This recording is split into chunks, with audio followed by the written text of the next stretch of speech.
myself, Associate Professor Anju Kapoor, working in government college Kota.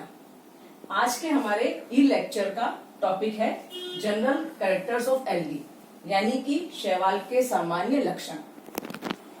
Algae को हम plant kingdom Thallophyta में रखते हैं। थैलोफाइटा में इसे इसलिए रखा जाता है क्योंकि इसकी जो प्लांट बॉडी होती है, जो पादप शरीर है, वो थैलस प्रकार का होता है। थैलस का मतलब है कि जो प्लांट बॉडी है वो लीफ, स्टेम, रूट पे डिवाइडेड नहीं होती, यानी कि जड़, तना, पत्ती में विभेदित नहीं होता है।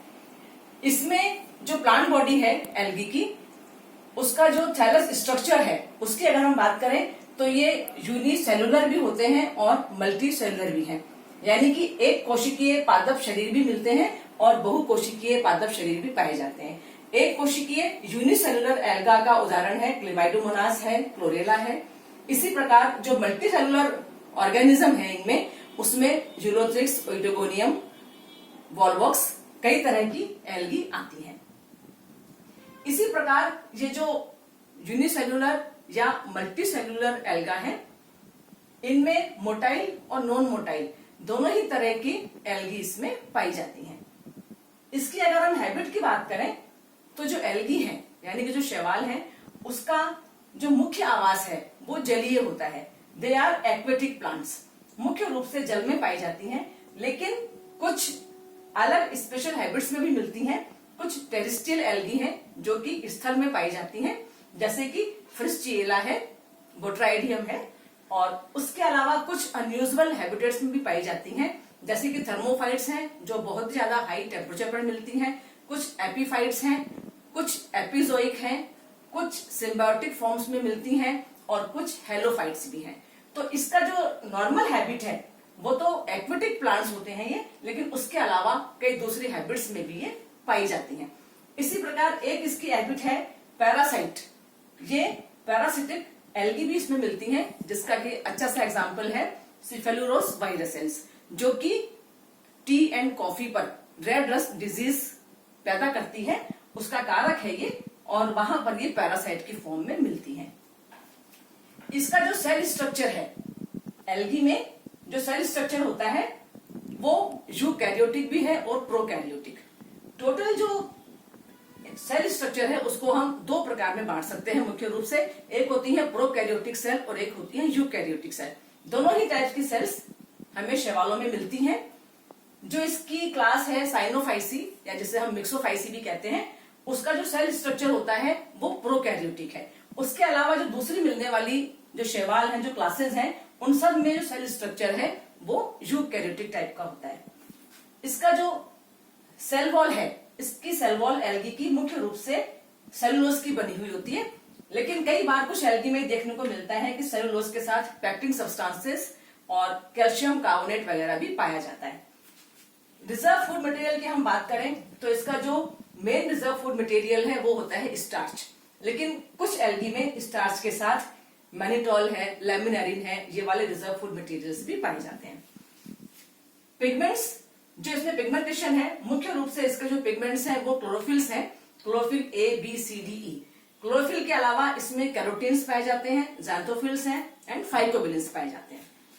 फ्लैजिला, इसके जैसे अभी हमने पहले ही बात की थी कि इस एल्गी जो है इसमें कुछ मोटाइल फॉर्म्स होती है और कुछ नॉन मोटाइल फॉर्म्स हैं। तो जो मोटाइल फॉर्म्स हैं, यानी कि जो चलमान होती हैं एल्गी, उसमें फ्लैजिला के थ्रू इनमें मूवमेंट्स पाए जाते हैं, और फ्लैजिला के साथ साथ इनमें जो स्पेशल स्ट्रक्चर मिलता है वो होता है आइसपोर्ट या स्टिग्मा।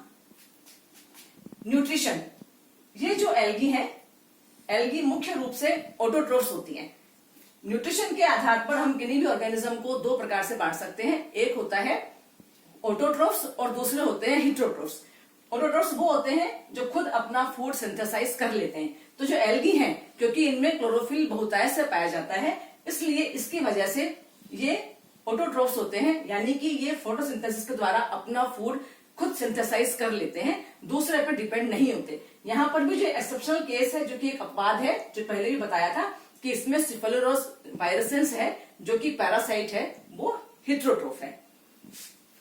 इसी प्रकार जब हम टिश्यू सिस्टम की बात करते हैं तो यहाँ हम देखते हैं जब इसके थैलस का हम इंटरनल स्ट्रक्चर देखते हैं एल्गी का, तो वहां हम देखते हैं कि जो अलग अलग टिश्यू सिस्टम है जो कि हायर प्लांट्स में मिलते हैं वो यहाँ नहीं मिलते।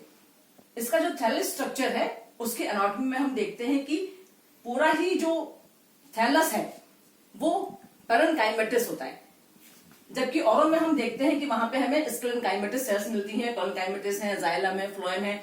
इस तरह के सारे जो डिफरेंट टिश्यू सिस्टम होते हैं वो सब एल्गी में नहीं पाए जाते। सेक्स ऑर्गन की अगर हम जहां बात करें तो इनमें जो सेक्स ऑर्गन होते हैं वो अधिकतर यूनिसेल्युलर सेक्स ऑर्गन पाए जाते हैं। कुछ यहाँ पर भी अपवाद हैं, जैसे कि कारा है, नाइटिला है, उनमें जो सेक्स ऑर्गन है वो यूनिसेलुलर की बजाय मल्टी सेलुलर यानी कि एक कोशिका से ज्यादा कोशिका के बने हुए होते हैं। उसके अलावा इनके जो सेक्स ऑर्गन है उनके सेक्स ऑर्गन के चारों ओर किसी प्रकार का कोई स्टेराइल जैकेट लेयर नहीं पाया जाता, जबकि कारा और नाइटिला में हम ये देखते हैं कि वहां पे सेक्स ऑर्गन भी मल्टी सेलुलर है और उन्हीं के साथ साथ उनके चारों ओर स्टेराइल जैकेट लेयर भी पाई जाती है। तो इस तरह सेक्स ऑर्गन का मल्टी सेलुलर होना और उसके चारों ओर स्टेराइल जैकेट लेयर का पाया जाना ये ब्रायोफाइटा का एक मुख्य कैरेक्टर है जो कि यहाँ पर इनसे रिजेंबल करता है। सेक्स ऑर्गन के बाद हम बात करते हैं एम्ब्रियो डेवलपमेंट की।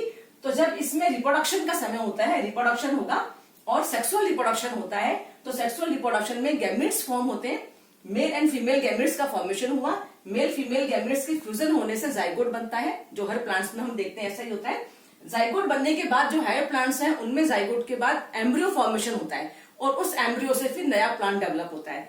लेकिन एल्गी में हम ये देखते हैं कि वहां पर जब जाइगोट बनता है तो जाइगोट के जर्मिनेशन से नया प्लांट डेवलप होता है, वहां पर एम्ब्रियो जैसा कोई स्ट्रक्चर डेवलप नहीं होता। Alternation of generation, alternation of generation होता है पीढ़ी एकांतरण। एल्गी में जो पीढ़ी एकांतरण है वो हमें स्पष्ट क्लियर देखने को मिलता है। इसमें एक गैमेटोफिटिक जनरेशन और उसके बाद स्पोरोफिटिक जनरेशन यानी कि हैप्लॉइड जनरेशन और उसके बाद डिप्लॉइड जनरेशन, एक के बाद एक आना, ऑल्टर होना, ऐसा कहलाता है अल्टरनेशन ऑफ जनरेशन, जो कि एल्गी में कई प्रकार की होती हैं। और इस तरह का क्लियर अल्टरनेशन ऑफ जनरेशन हमें एल्गी में देखने को मिलता है। तो ये जो कुछ खास कैरेक्टर्स हैं, लक्षण हैं, ये सब एल्गी में पाए जाने वाले लक्षण हैं जिसको आज हमने यहाँ पर डिस्कस किया है। Thank you.